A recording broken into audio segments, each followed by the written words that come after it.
Shannon, how much of a shot do you give him to break this record?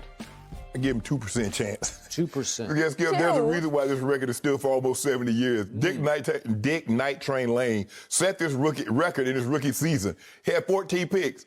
He never even got close to that again because why? They stopped throwing at him. And eventually that's what's going to happen to him. Yep. They're gonna stop throwing at him. Now I can see if he was a safety, Skip, he could roam the field and that. But they're just like when you play corner, I'm not throwing at time. I'm not throwing at these great Rod Woodson. I'm not going to throw at him. Rod ended up moving to safety. He did. And got a bunch of picks that way. But, Skip, I just think the thing is that, yes, he's off to a great start. He has incredible hands. He went to Alabama as a wide receiver. Sure did. They moved him to the opposite side of the football. His brother is a wide receiver, so it shows that they both have very good hands. Mm-hmm. And he said, he called his big brother, and he was in tears because Saban said, I'm moving you to corner. Right. And Stephon said, just embrace it. Right. You know, don't give up. Just say, I'm all in. Right. And look where he is now. And look where he is now. He's arguably one of the top 2 or 3 corners in all of football. Mm-hmm. And so for me, I don't think he's going to get it, Skip, because I remember, Mark Carey, who came out with me, I think he had 10 one year. Champ Bailey had 10 1 year. Xavier Howard had 10 last year. Yep. Skip, that's a lot of interceptions, but eventually they will stop throwing at you. They're not going to. It's not like a wide receiver, Skip, that you can shut him down because I throw enough targets at him, he's going to get the ball. You can't shut Devontae down, Skip, because Aaron Rodgers is going to throw him 15 targets. If he catches 8, he's going to have great numbers at the end of the game. In a situation like this, I just won't throw the ball your way. Then how are you going to get picks if I don't throw the ball your way? So I don't think he's going to get. I give him a 2% chance because anything's possible. But if you had to say, well, Shannon, put some money up. Nope, I put money that he wouldn't do it. So you're giving him a milk chance, which is what you drink. 2%. Yeah, okay. yeah. You give him a milk chance, which is almost no chance. No. I'm going to give him a shot. I'm going to give him a 40% shot. 40? Because there's 17 games. Yes. And he's so far ahead of schedule that over the next 12, he needs 8 to tie and 9 to break. Right. The great Dick Night Train Lane. I think 14. When Dick did, it was 12 games, if I'm not mistaken. That's just ridiculous. I can't even go there. That's even before my time. Yeah. So I'm looking at the way he plays. He travels.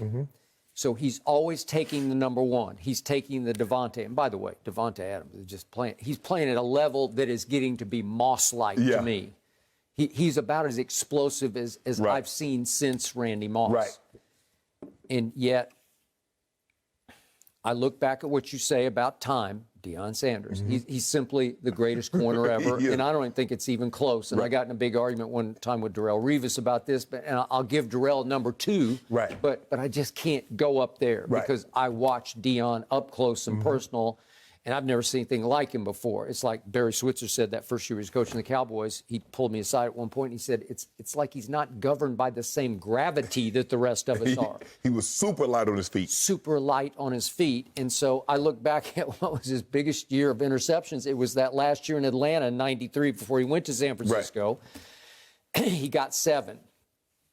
7. Yeah. And then he had 6 2 other times. And then I look at my man Revis. And the most he ever had in his 3rd year with the Jets was 6. So to your point, they developed so quickly an aura of invincibility that they just said, okay, I give up. It's not worth the risk. Okay.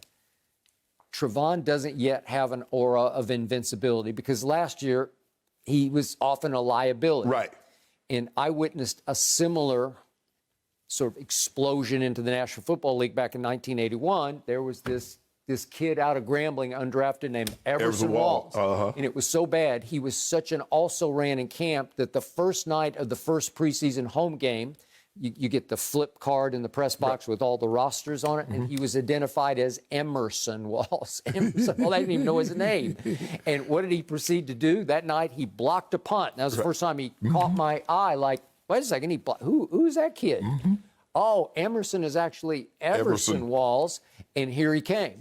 Well, he was such a liability early on, they just said, we can just terrorize him. You know, we can take full advantage, and he was so long and such a ball hawk that it started to happen. Right. And he got the Cowboy record of 11, but he had some disaster days. There was a home game against Miami that I'll never forget because he got terrorized. Well, the thing is, what he has tremendous, but you got a guy like Diggs, you got to double move him early. Okay. You got to put him in fear because if you don't, Skip, the farther the game goes and you haven't double moved him, he's just going to keep shrinking the field. He's going to shrink in the field. So now when you throw a hitch, he's on top of you, Skip, because he ain't going to get out of his back pedal. Okay. But when he plays, they don't play Devontae, but when he plays a Devontae-like number one, I still think just as a sophomore cornerback, second-year cornerback, that they'll still say, we can get him every once in a while. But I'm trying to think, when you say there is no, I mean, let's see, I mean, they're going to play the same kind of coverage everybody else is playing against Tyreek. They're not going to leave single him one-on-one with Tyreek. They're going to play man coverage, but they're going to keep those safeties deep, dare Kansas City to run the football. So that would be his best matchup, I think, moving forward. Probably. I'll give you that one. Like in New England, I don't know that there's an obvious, I guess Jacoby Myers or Aguilar or Kendrick Bourne. Yeah. But, Skip, they spread the ball around anyway. They don't have no one guy that says, okay, you're getting 12 targets. They don't have a Devontae. They don't have one of those guys like a D-Hop. Now, if he played D-Hop, you know what? They do play D-Hop. Do. So okay, we'll find out. It will come down to how many opportunities. Exactly. And then it will come down to how many of those do you come down with. Yeah. Right. I love him because he's got receiver skills. And I love him because he's starting to play with a swagger that I haven't seen since Darrell or maybe even back to time. Yeah, but that's what you got to, Skip. You got to have a short memory. You got to have supreme, because they're asking you to backpedal as fast as they're asking a man to run forward. Okay. And that guy knows where he's going and you're guessing. Your film study is saying, okay, with this split and this formation, this is what he likes to run. And you got but what if it's something else? Because we should tell all the time, we played around with our splits. Because teams study that. Oh, you 2 yards outside the numbers. Or you think you're finna run that bang 8. You think you're finna run that skinny post on me sharp? Yep. It ain't finna happen, bro. Okay. So you had to play around with your splits. So what did he do to Sam Darnold late in the Carolina game? Because he was taking DJ Moore all over the field. That was one where they're going to go to DJ, right? If we could see that interception late in the Carolina game. He jumped this route. He just said, I got this. And then he just took it right away from a very good receiver. Right? Yes. That's instincts, ball skill. It's all. It's what we call. That's what they call. If you skip, you can't see it all the way. But he never gets out of his back pedal. He says, "I'm gonna play the sticks." It's 3rd and 2. There's a great chance that you're gonna run this stop route. And if you throw it, I got something for you. Classic cluing. He was cluing down distance route. Yes. And he jumped it. You could have gotten burned. If you double move him, Skip, he also could have hit the ball, could have hit the turf. You break it up. But it seems to me that every ball that he gets his hands on is not hitting the ground. He's coming down with it. Then the one against Glennon the other day, later in the game, was classic Neon Dion, because if we could see that route, it's just the ball is up for grabs, and guess who's going to go get it? Guess who's going to go get it? The receiver is going to go get it, because the better receiver at that point was Diggs. Right? Okay. So that he kind of looked a little Dion. I saw a time he picked Rocket Ismail. But he picked him on a post. He went over the top of him. The ball was perfectly thrown. Time went over the top of him, picked it off and held it up over his head and brought it. Like Skip, the thing is, you saw it play, but people got to go back and Google and YouTube it to see just how good time was. But it was absurd. Then he got too good for his own good. Because they wouldn't. Because then after a while you just say, okay, we give up. Because he told Brett, he picked Brett Favre in the playoff game. He's like, okay, you throw it out here again. Now I'm going back. I'm a high step on you, Brett. Well, I did tell you the other day, what did my heart the best was at the end of the game, little Anthony Brown on the other side, pick 6. And I thought, well, good. That'll help his confidence, because he's going to get a whole lot of business. That's the guy. You find a weak link and you tug on it.